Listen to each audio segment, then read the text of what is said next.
ਨਾਜ਼ਰੀਨ ਦਰਿਆ ਸਤਲੁਜ ਹੈਡ ਗੰਡਾ ਸਿੰਘ ਦੇ ਮੁਕਾਮ ਤੇ ਤੁਸੀਂ ਡੇਲੀ ਦੀ ਅਪਡੇਟ ਜਿਹੜੀ ਪਾਣੀ ਦੇ ਹਵਾਲੇ ਨਾਲ ਤੁਸੀਂ ਵੇਖਦੇ ਰਹਿੰਦੇ ਜੇ। ਅੱਜ 8 ਜੁਲਾਈ 2024 ਬਰੋਜ਼ ਪੀਰ ਦਾ ਦਿਨ ਹੈ ਤੇ ਸ਼ਾਮ 5 ਦਾ ਟਾਈਮ ਹੋ ਗਿਆ ਹੈ ਤੇ ਇਸ ਵਕਤ ਪਾਣੀ ਦਾ ਜਿਹੜਾ ਹੈ ਨਾ ਥੋੜਾ ਬਹੁਤਾ ਇਜ਼ਾਫਾ ਹੋ ਰਿਹਾ ਹੈ। ਇਸ ਵਜ੍ਹਾ ਡੇਲੀ ਦੀ ਅਪਡੇਟ ਦੱਸਣੇ ਪਏ ਹਾਂ। 4000 ਤੋਂ 4500 4700 ਔਰ 5000 ਕਿਊਸਕ ਪਾਣੀ ਦਾ ਜਿਹੜਾ ਰਿਕਾਰਡ ਆ ਰਿਹਾ ਹੈ ਜਿਹੜਾ ਗੂਗਲ ਤੇ FFD ਦੀ ਰਿਪੋਰਟ ਦੇ ਮੁਤਾਬਕ ਜਿਹੜੀ ਵੈਬਸਾਈਟ ਹੈ ਉਹਨਾਂ ਦੀ ਉੱਥੇ ਜਿਹੜਾ ਪੈਮਾਇਸ਼ ਹੋ ਰਹੀ ਹੈ ਪਾਣੀ ਦੀ ਉਹ ਇੰਨੀ ਹੋ ਰਹੀ ਹੈ। ਤੇ ਤੁਹਾਨੂੰ ਅੱਜ ਵੀ ਦੱਸਣਾ ਹੀ ਅੱਜ ਵੀ ਮੁਸਲਸਲ ਇਸ ਵਕਤ ਦਾ ਜਿਹੜਾ ਨਾ ਮੁਸਲਸਲ ਇਜ਼ਾਫਾ ਹੁੰਦਾ ਪਿਆ, ਲੇਕਿਨ ਉਹ ਇਜ਼ਾਫਾ ਖਤਰੇ ਵਾਲਾ ਨਹੀਂ ਦਾ। ਤੇ ਇਸ ਵਜ੍ਹਾ ਤੋਂ ਤੁਹਾਨੂੰ ਆ ਦੱਸਣਾ ਸੀ ਇਹ ਪਾਣੀ ਦੀ ਜਿਹੜੀ ਝੱਗ ਜਾਂ ਪਾਣੀ ਦਾ ਜਿਹੜੇ ਘਤੇਰੇ ਖਾਣਾ ਤੇ ਇਹ ਤੁਹਾਨੂੰ ਨਜ਼ਰ ਆਉਂਦਾ ਪਿਆ ਸਾੜਾ ਤੋਂ ਜ਼ਾਹਰ ਹੈ। ਜਿਹੜੀਆਂ ਸਾੜਾਂ ਡਿੱਗਦੀਆਂ ਨੇ ਤੇ ਜਦੋਂ ਥੱਲੇ ਪਾਣੀ ਉਹ ਥੋੜਾ ਜਿਹਾ ਉੱਤੇ ਚੜਦਾ ਤੇ ਜਿਹੜੀ ਸਾੜਾਂ ਤੋਂ ਜਿਹੜੀ ਰੇਤ ਹੁੰਦੀ ਹੈ ਰੇਤੇ ਨੂੰ ਜਦੋਂ ਬਾਹਰ ਕੱਢਦਾ ਤੇ ਸਾੜਾਂ ਡਿੱਗਦੀਆਂ ਨੇ।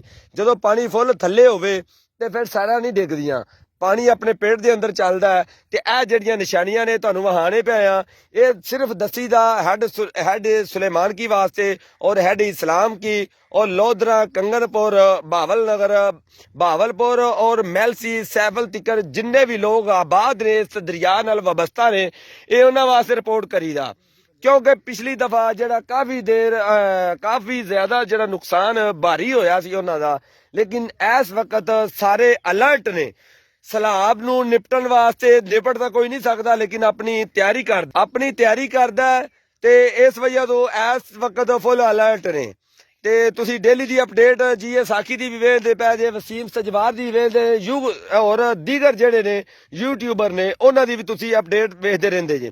ਅਸਾਂ ਤੁਹਾਨੂੰ ਲਾਈਵ ਜਿਹੜੀ ਰਿਪੋਰਟ ਦੇਈਦਾ ਗੰਡਾ ਸਿੰਘ ਦੇ ਹੈਡ ਦੇ ਬਿਲਕੁਲ ਸਾਹਮਣੇ ਸਟੇਟ ਤੇ ਇਹ ਸਾਹਮਣੇ ਸਾਡਾ ਹੈਡ ਗੰਡਾ ਸਿੰਘ ਹੈ ਔਰ 10 ਮਿੰਟਾਂ ਬਾਅਦ ਇਹ ਪਾਣੀ ਸਾਡੇ ਕੋਲ ਮੌਜੂਦ ਪਹੁੰਚਦਾ ਪਿਆ। ਜੋ ਵੀ ਇਥੋਂ ਪਾਣੀ ਛੜੀਜਣਾ ਹੈ ਗੰਡਾ ਸਿੰਘ ਤੋਂ ਉਹ ਤੁਹਾਡੇ ਤੀਕਰ ਪੜਨਾ ਹੀ ਪੜਨਾ ਹੈ। ਲੇਕਿਨ ਇਸ ਵਕਤ ਖਤਰੇ ਦੀ ਕੋਈ ਘੜੀ ਨਹੀਂ ਹੈਗੀ, ਬਿਲਕੁਲ ਆਰਾਮ ਨਾਲ ਪਾਣੀ ਇਸ ਵਕਤ 4500 ਤੋਂ 5000 ਕਿਊਸਕ ਪਾਣੀ ਇਸ ਵਕਤ ਚੱਲਦਾ ਪਿਆ। ਲੇਕਿਨ ਪਾਣੀ ਮੁਸਲਸਲ ਜਿਹੜਾ ਚੜਾਈ ਹੋ ਰਹੀ ਹੈ ਇਹ ਮੁਮਕਿਨ ਹੈ ਸ਼ਾਮ ਨੂੰ ਇਹ ਲੈ ਵੀ ਸਕਦੀ ਹੈ। ਤੇ ਇਸ ਵਜ੍ਹਾ ਤੋਂ ਇਹ ਤੁਹਾਨੂੰ ਦੱਸਣਾ ਹੀ ਡੇਲੀ ਦੀ ਅਪਡੇਟ ਦੀ 8 ਜੁਲਾਈ 2024 ਬਰੋਜ਼ ਪੀਰ ਦਾ ਦਿਨ ਹੈ। ਸਾਡੇ ਨਾਲ ਹਾਫਿਜ਼ ਯਾਸਰ ਸਾਹਿਬ ਇਹ ਆਏ ਨੇ ਅੱਜ ਦਰਿਆ ਦਾ ਵਿਜ਼ਿਟ ਕਰਨ। ਇਹ ਸੀਨੀਅਰ ਰਿਪੋਰਟਰ ਨੇ ਜ਼ਿਲ੍ਹਾ ਕਸੂਰ ਦੇ ਤੇ ਇਹ ਤੁਸੀਂ ਵੇਖਦੇ ਪਏ ਜੇ ਇਹ ਅੱਜ ਇਹਨਾਂ ਕੋਲ ਅਹਿਵਾਲ ਪੁੱਛਣੇ ਆ ਦਰਿਆ ਦਾ ਤੇ ਕੀ ਜਿਹੜਾ ਦਰਿਆ ਨੂੰ ਕਿਸ ਤਰ੍ਹਾਂ ਵੇਖਦੇ ਜੇ। ਕਿਉਂ ਹਾਫਿਜ਼ ਸਾਹਿਬ? ਇੱਥੇ ਅਬਦੁਰਮਾਨ ਭਾਈ ਇਹ ਨਾ ਤਕਰੀਬਨ 5000 ਕਿਊਸਕ ਇਸ ਟਾਈਮ ਚੱਲ ਰਿਹਾ ਤੇ ਵੈਸੇ ਖਤਰੇ ਤੋਂ ਬਾਹਰ ਹੈ ਕੰਮ।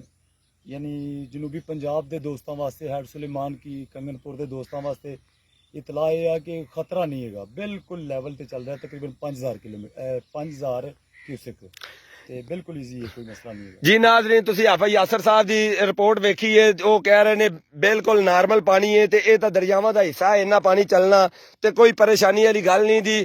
ਕਿਉਂਕਿ ਯੂਟਿਊਬਰ ਜਿਹੜੇ ਕਾਫੀ ਲੋਕ ਜਿਹੜੇ ਸੋਸ਼ਲ ਮੀਡੀਆ ਖਾਸ ਤੌਰ ਤੇ ਕਾਫੀ ਜਿਹੜਾ ਮੁਤਹਰਕ ਹੋਇਆ ਹੈ ਪਾਣੀ ਦੇ ਹਵਾਲੇ ਨਾਲ ਤੇ ਇਸ ਵਜ੍ਹਾ ਤੋਂ ਸਾਰਿਆਂ ਦੀ ਵੀਡੀਓ ਵੇਖੋ, ਸਾਰਿਆਂ ਦੀ ਅਪਡੇਟ ਲਵੋ ਤੇ ਟੈਨਸ਼ਨ ਨਹੀਂ ਲੈਣੀ ਕਿਸੇ ਕਿਸਮ ਦੀ। ਅਸਾਂ ਨਾਜ਼ਰੀਨ ਖੁਦ ਤੁਹਾਨੂੰ ਜਿਹੜੇ ਨੇ ਅਪਡੇਟ ਦਿੰਦੇ ਰਹਾਂਗੇ ਹੈਡ ਗੰਡਾ ਸਿੰਘ ਤੋਂ, ਕਿਉਂਕਿ ਜਿਹੜਾ ਸਾਡੇ ਕੋਲ ਪਾਣੀ ਚੱਲਣਾ ਹੈ ਉਹ ਅਗਾ ਜਾ ਕੇ ਖਬਰ ਬਣਨੀ ਹੈ ਤੇ ਅਸਾਂ ਤੁਹਾਨੂੰ ਸਭ ਤੋਂ ਪਹਿਲੋਂ ਅਵਲ ਸਫੇ ਤੇ ਤੁਹਾਨੂੰ ਇਹ ਜਿਹੜੀ ਰਿਪੋਰਟ ਦਿੰਦੇ ਰਹਾਂਗੇ ਤੇ ਤੁਸੀਂ ਸਾਡੇ ਨਾਲ ਜੁੜੇ ਰਹੋ।